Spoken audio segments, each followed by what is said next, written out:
When I look at Miami's schedule, I think early on they have a pivotal game against Texas A&M for a number of different reasons, and it starts with, it's a home game. Both these teams last year went 5-7. It's a home game. Miami went 2-5 last year at home, lost all four of the conference games. It was the most home losses for a Miami team since 1975. I think winning that game is going to be important for Miami, and I know there's bigger games in terms of the conference goes, but I just think from Miami's standpoint, losing the game a year ago without scoring a touchdown to Texas A&M.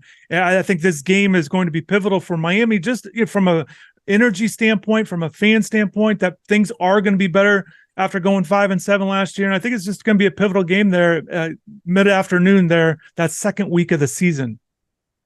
Yeah, I agree. I mean, I think it's big just from like a momentum perspective.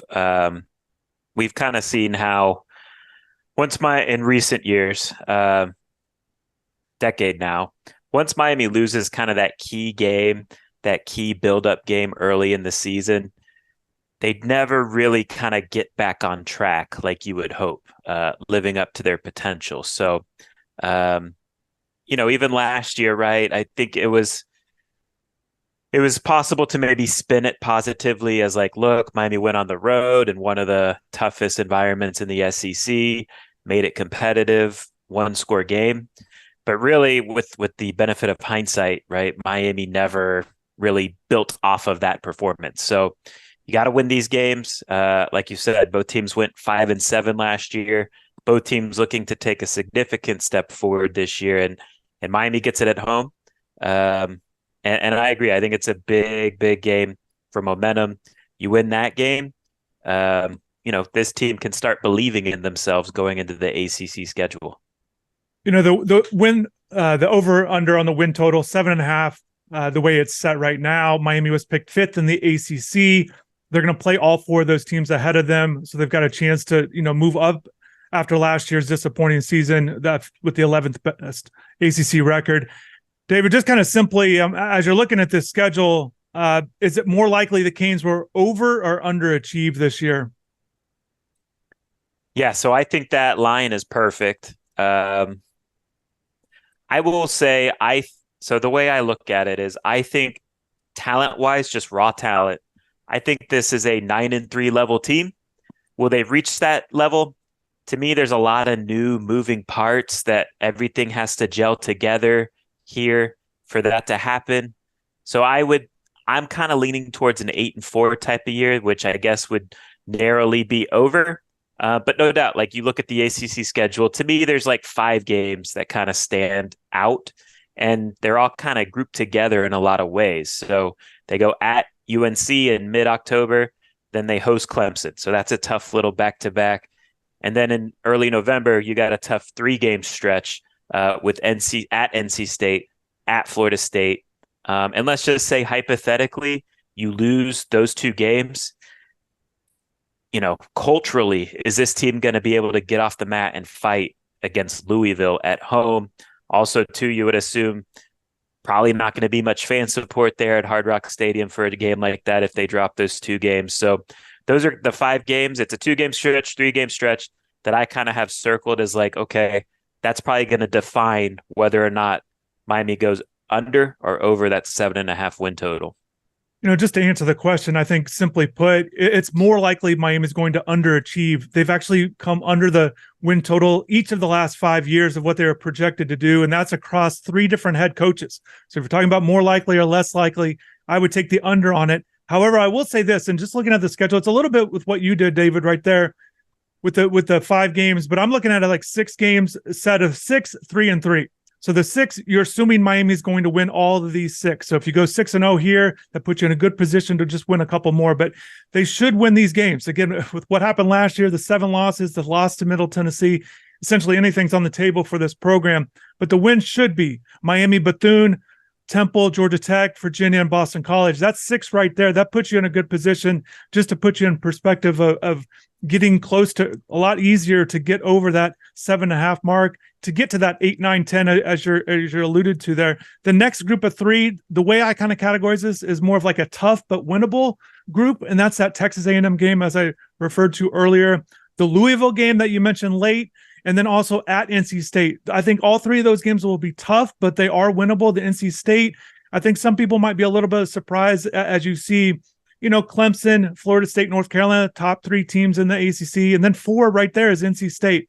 And I think that's going to be a very tough game. And I kind of almost want to lean it into the next category just because NC State, I think they've got a good team. You've already seen me speak highly of Brennan Armstrong. And NC State, they're 16-1 in their last 17 home games. So I think that's going to be a tough game for Miami. And then the next group of 3, I kind of look at it like very difficult to pull off the upset in these 3 games, and that's Clemson, the Florida State, and North Carolina, as I mentioned. I just think with where Miami's at, not that they can't do it, anything's possible, but I think those are the group. And I think if you're looking at 6-0 with those not easier, but just lesser opponents the way it looks right now. And who knows, maybe Brent Key with Georgia Tech, maybe that's going to be a little bit tougher game. But you touched on the North Carolina, Miami. If they can win against Texas A&M, they could be 5-0 going into that UNC game. And we talk about momentum so much with this program, with it being so important going into that game. Yeah, so we'll see. I mean, I'm with you. I guess I would push back a little bit on North Carolina being in that tier with Clemson and Florida State. I do think there's probably a good chance that Miami's the underdog going into that game. But if you do look at North Carolina's schedule, it's kind of a tough little opening to the season for them, where they start with South Carolina, neutral site, App State, Minnesota, at Pittsburgh, Syracuse, and then they play Miami. So, I think, look, North Carolina is probably better than all those teams. But that's a tough little start to the season, especially if you compare it to Miami's start, right? There's no real gimmies in there. So, let's just say maybe things don't go the way North Carolina would expect. That could be an interesting game where it turns into a situation where Miami is supposed to win. But yeah, in terms the way I view it, I think that Clemson game in particular is going to be tough. Clemson has a bye week going into that Miami game. So they're going to be rested and ready. Florida State, they're on paper, they're just a better team than Miami right now. They play at Pittsburgh the week before the Miami game. And Miami plays again at NC State. So that's a little tough back-to-back road game for the Hurricanes. So I think everything you're saying is fair. Look, bottom line is in college football, you got to win tough games to hit that 9-10 level of wins in the regular season. So they're going to have to pull off some upsets to reach that, which is probably why I'm more in that 8-4-ish range. And one of the reasons why I'm probably a little bit higher on North Carolina than you are, Miami's lost the last 4 in the series. They've got the best player in the conference. It's on the road.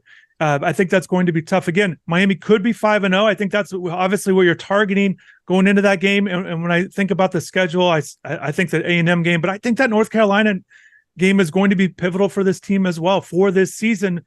Maybe it goes into what you're saying with the way the back end looks with the schedule, but you're looking at momentum, playing on the road. Again, a team you've not beaten. And I think that's going to be important for this team to essentially, if you want to be better than you were a year ago, start winning the games you lost a year ago. And I think that's going to make guys feel a little bit better. And I think that North Carolina, if you can win that game, it was close last year at Miami, but they didn't win. And I think if they can win that, maybe they'll feel a lot better about themselves against Clemson, and then going into that stretch with those 2 games at NC State, Florida State, and just kind of finishing off strong, kind of staying in the pack. I think that's going to be really important for this team because of what, like David, we've talked about it so much over the years of it just doesn't start off the right way. And essentially things kind of snowball. And in a way, that's typically how it's been. And I know oftentimes you do build up on your non-conference schedule. It gets tougher as the season goes on. I know in 2021 was a bit of the opposite. Miami with Van Dyke, they actually finished strong, winning 5 of 6. They do lose to Florida State, but I think just kind of continuing that positive momentum, and you have opportunities to do so, get some wins, feel better about yourself. Tyler's got to get off to a good start with this offense.